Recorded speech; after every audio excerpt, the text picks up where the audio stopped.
నిన్న మొన్నటి వరకు ఏదైతే F1 వీసాల మీద వెళ్ళి వేరే పనులు చేస్తున్న వాళ్ళని లేకపోతే కనుక పర్టిక్యులర్ పర్పస్ మీద వీసాలతో వెళ్ళి అక్కడ వేరే పనులు చేస్తున్న వాళ్ళని ఇబ్బంది పెట్టినటువంటి అమెరికా ప్రభుత్వం ఇప్పుడు గ్రీన్ కార్డు H1B వీసాల మీద వెళ్ళిన వాళ్ళని కూడా వేధించబోతోంది. అలా వెళ్ళినటువంటి వాళ్ళ పరిస్థితి ఇప్పుడు రాబోయే రోజుల్లో ఏమవుతుందంటే ఎయిర్పోర్టులనే కూర్చోబెట్టి మాట్లాడతారు లేదా విడిగా పిలిపించి మాట్లాడతారు. H1B వీసా రూల్ ఏంటిది? నీకు అక్కడ టెక్నికల్లీ హై ఎక్స్పర్టైజేషన్ ఉండి ఏదో ఒక కంపెనీలో అవకాశం వస్తే ఆ కంపెనీలో ఉండి ఉద్యోగం చేస్తూ ఆ ఉద్యోగం నీకు నచ్చక మానేస్తే ఆ లోపు కొనసాగడానికి H1B వీసా కాలపరిమితి ఎంతైతే ఉందో అంతవరకు అక్కడ చేసుకోవచ్చు, వేరే దాంట్లో ఎత్తుక్కోవచ్చు. రెండోది గ్రీన్ కార్డు ఆల్రెడీ అక్కడ ఉద్యోగాలకి అనుమతించేటటువంటిది.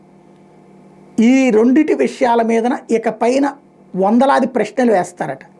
అడిగినప్పుడు సమాధానాలు చెప్పాలంట. లైక్ వాళ్ళ ప్రశ్నలు ఎట్లా ఉంటాయంటే ఇంట్రాగేషన్ చేసినట్టు దొంగతో మాట్లాడినట్టు మాట్లాడతారు. ఎలాగా నిలదీస్తారు. నువ్వు వచ్చింది ఉద్యోగం కోసం రాలా, నువ్వు దేశంలో ఉన్నటువంటి ప్రయోజనాల కోసం వచ్చావు, నీ దగ్గర ఎక్స్పెక్టైజేషన్ లేదు, ఇట్లా మాట్లాడేస్తారు. లేకపోతే నీకెందుకు? ఇప్పుడు ఫర్ ఎగ్జాంపుల్ 10 ఏళ్ల పాటు ఉండి అక్కడ 3 ఏళ్ళు 4 ఏళ్ళు ఉద్యోగం చేశారు, మిగతా చేయలేదు, లేకపోతే ఒక చోట మానేస్తున్నారు, మధ్యలో గ్యాప్ వచ్చింది, ఇట్లాంటివి ఉంటే కనుక దాన్ని పట్టుకుని ఇక సాగదీస్తారు.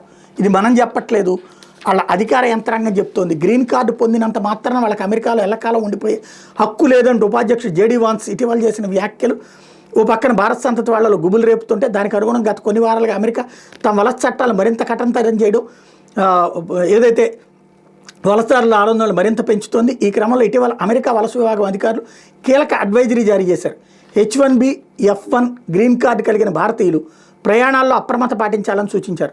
అమెరికాలో నిష్క్రమించే సమయంలో అంటే అమెరికాకి వెళ్ళేటప్పుడు, అమెరికా నుంచి బయటకు వచ్చేటప్పుడు, మన ఇళ్ళ దగ్గరకు వచ్చేటప్పుడు తనిఖీలు మరింత ఎక్కువగా ఉంటాయని తేల్చి చెప్పారు.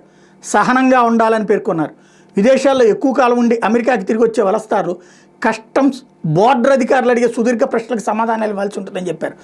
వలసదారులంతా తమ స్వదేశీ పాస్పోర్ట్తో పాటు అన్ని పత్రాలు ఎల్లప్పుడూ వెంట ఉంచుకోవాలని సూచించారు.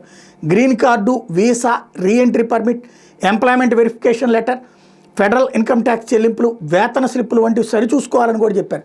విద్యార్థులైతే సంబంధిత కళాశాల, యూనివర్సిటీ ఇచ్చిన అనుమతి పత్రంతో పాటు US బ్యాంక్ ఖాతా వివరాలు కూడా చూపించాలని చెప్పారు. అదే సందర్భంలో అమెరికాలో అక్రమ వలసదారులు ఏరువేత లక్ష్యంగా ట్రంప్ నేతృత్వంలో యంత్రాంగం చర్యలు తీసుకుంటున్న దిశలో సోషల్ మీడియా ఖాతాల మీద కూడా దృష్టి పెట్టారు. ఆ పరిధిని మరింత విస్తరించాలని ప్రతిపాదించారు. అమెరికాలో నివసిస్తున్న గ్రీన్ కార్డుదారులంతా తమ సోషల్ మీడియా ఖాతాల వివరాలు అప్పగించాల్సి వచ్చేటటువంటి పరిస్థితి ఉంది.